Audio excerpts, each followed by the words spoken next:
just a really great leader in this space. So we're really happy to welcome Chris Schindler to our conversation today. So welcome, Chris. Thank you, Catherine, and thank you, Kim. I was happy to be able to join today and, share some of what we're doing for our field services program. We also like that you've joined us from the safety of your car in a socially distancing way. Yeah, this is my second office. Is one of my car or one of the vans at this point. So do you spend most of your time as Vice President of Field Services? Are you literally out in the field, or do you find yourself in an office the majority of the time? Because I see you on Facebook out there saving animals constantly. Yeah, I mean, it varies. I have a really incredible team that I'm really thankful for, our animal control, humane law enforcement, our investigators, and that also goes for our New Jersey teams. And so, you know me, I'm always ready to go out in the field. And so whenever they need me, I'm there and I'm available. And it doesn't matter if it's 2:00 in the morning, I'll get up and come out. And so my time is really split. It just, every day is different. We do 50 to 100 calls a day. And so every day is different. Chris, we're hearing shelters and animal control officers saying that since the COVID-19 crisis started, field calls have dropped significantly. Why do you think that phenomenon is happening? I would say because similarly here, we had actually year by year, our trajectory had been a higher call volume every year. It had been going up. And every month this year up until March, our call volume was on track to be higher. And this, March and April has been about the same as last year, which is, for us, a decline in calls this year. And I think part of it is people are, practicing social distancing. And so a lot of people are staying in their homes. And normally we see an uptick in calls during some holidays when people are out and about and doing things and they see things. And I think more people are staying inside, and so they're seeing less. How are your field officers doing? Like, how are they right now? It's a really scary time to be a field officer. How are they coping with it? How are you managing them and giving them the confidence to get out there and do their job, which is very scary right now? Yeah, I mean, it is. And there's obviously a lot of concerns, and I'm incredibly fortunate. I mean, my team, fully appreciates and recognizes the service that we provide to our community and how essential those services are. And so what we've been doing is providing, we changed some of our protocols. If you don't have to go into a house, don't enter into a home. If people are able to bring animals outside, to bring them outside. If we have to interact in that way, obviously there are some calls where we have to go in a home. If there's a raccoon in someone's house, we're not going to have a member of the community, of the public do that. But we've also outfitted all of our officers with proper PPE. So they have N95 masks for when they're needed. They have Tyvek suits and gloves and Excel wipes and things of that nature, so that we can make sure we're providing them as many of the protection tools that they can utilize in the field to keep them safe. So have you had any challenges so far in extracting an animal out of a COVID-19 positive household? And I'm asking this because we're hearing a lot of fear from across the country. We're hearing animal control officers, they're uncomfortable with this. How are your officers feeling about it? Yeah, I mean, it's certainly a concern, I think, from all of our, field staff, which is why we, had early on developed, at the beginning of this, developed protocols for if there was an instance where we had to enter a home, and outfitted them with all the PPE, but also that they're not supposed to, if we get a call like that, they're supposed to call either our director of animal control or director of field services or myself, so we can talk through, what that plan looks like and whether or not it really is necessary to enter the home, whether there are other alternatives. We just got our first call today in New Jersey for an animal with a potential exposure.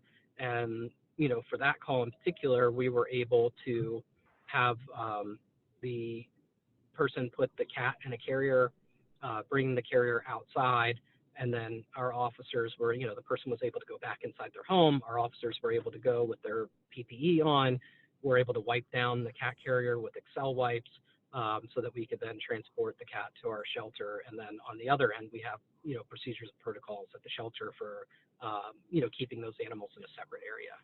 So is this your first COVID-19 positive household pet at the shelter? Yes, that was the first call that we had received, was today, actually, earlier today. Yeah, I mean, I think our typical approach to our calls that we're handling right now is, practicing social distancing where we can. If it's a call in which we don't need to enter a house, like, for example, if we have an animal that's on quarantine and we need to either do, the first health check or the second health check for the quarantine, some of that we can do through FaceTime. Some of that we could do through a window or things like that where we don't necessarily have to enter the home, whereas we would have entered the home and, had a discussion with the owner. And so a lot of these things we're doing by phone or FaceTime if we can. For calls in which we need to respond to the scene, our officers are, empowered to use really good judgment of knowing when they have to enter in a home and when they don't. And so obviously if an animal is fractious or dangerous, we're not going to put someone at risk to engage, from the public. And so our officers will have to handle that situation directly, even if that means entering into a home. But that's why we also made sure that we're equipping them with the proper personal protection equipment so that if they need to do that, they can.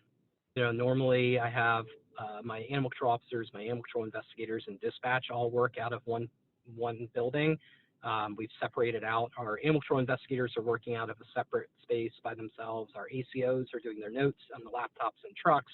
Our dispatch office is just dispatchers. Our humane law enforcement officers are not coming to our other facilities. And so we've been trying to separate out staff as much as we can, and, using frequent cleaning, of cleaning all contact surfaces, which I think really helps, to keep our staff healthy right now.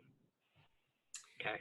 If you could do a 1 or 2 minute message to the animal control officers and law enforcement officials that are out there doing the job that your team is doing now, what words of motivation do you have for them to help them to get through this? For me, when looking to others who are in this field who are dealing with this really scary time, it's looking for these things that really give you hope, right? Seeing members of our community step up and seeing, how much people deeply care about the animals in their community and the people, I think has been really incredible and inspiring for our officers. We had, I think I shared with you briefly, this little 18-year-old dog that fell in the sewer, that took 6 hours to recover this little dog. And we had, people from the neighborhood trying to help. We had our officers out there, DC Water and Sewer Authority, and finding this dog and rescuing this dog, brought kind of all these different teams together to really give some hope in this really scary time for everybody, that there are these really incredible things that happen every day. And so I would say look for those things and those moments, because those are really incredible and help us really see that there is a path forward. That's excellent advice. How has the social distancing impacted your ability to conduct cruelty investigations? I mean, for our animal cruelty investigations, we, consider that an essential, service, both to the animals of our community and the people of our community. And so we're still executing search warrants. We're still pursuing, our cases, but we are, doing it smartly. If we go to a home in which we think somebody could have been exposed, then we're determining how we may be able to handle that call without having to expose our officers, so that, oftentimes we get calls where we're not really sure whether the allegation is correct or not. And so there are some things we can do to try and vet out that call, to make sure that we're not exposing our officers unnecessarily. Tell us Beetlejuice's story. So Beetlejuice, interestingly enough, was found as a stray in Arlington, Virginia. So my wife Amy is the chief operating officer at Arlington, our Animal Welfare League of Arlington. And he was found as a stray, and he, was matted and in generally poor condition. And no one ever came forward to claim him. And Amy, I think, fell in love with him while he was at the shelter. And so then the day she decided to adopt him, she literally went out of town for like a week. And so I had to go to a shelter and pick him up and bring him home and deal with his judging personality, which I had not met yet. Which was, we had an interesting first week together, Beetlejuice and I. How long has Beetlejuice been with you guys now? Oh man, I think it's just like last week. I think it was a year Yeah. since we adopted him. Yeah, and so there's so much stuff that I can't even ever get to share all of the weird things that he does, but I try and share where I can because then people start bothering me, asking me to share more Beetlejuice. So thank you for sharing your experience with us today, and we hope we'll continue to speak with you moving forward. Well, thank you both for having me on today. I really appreciate it, and I hope that, if anyone else out there in the field needs something, we're always happy to share, anything that we can, SOPs or otherwise, that may help others. Thanks, Chris. All right. Well, you take good care of yourself, good care of Amy, Beetlejuice, Gus, and the other animals.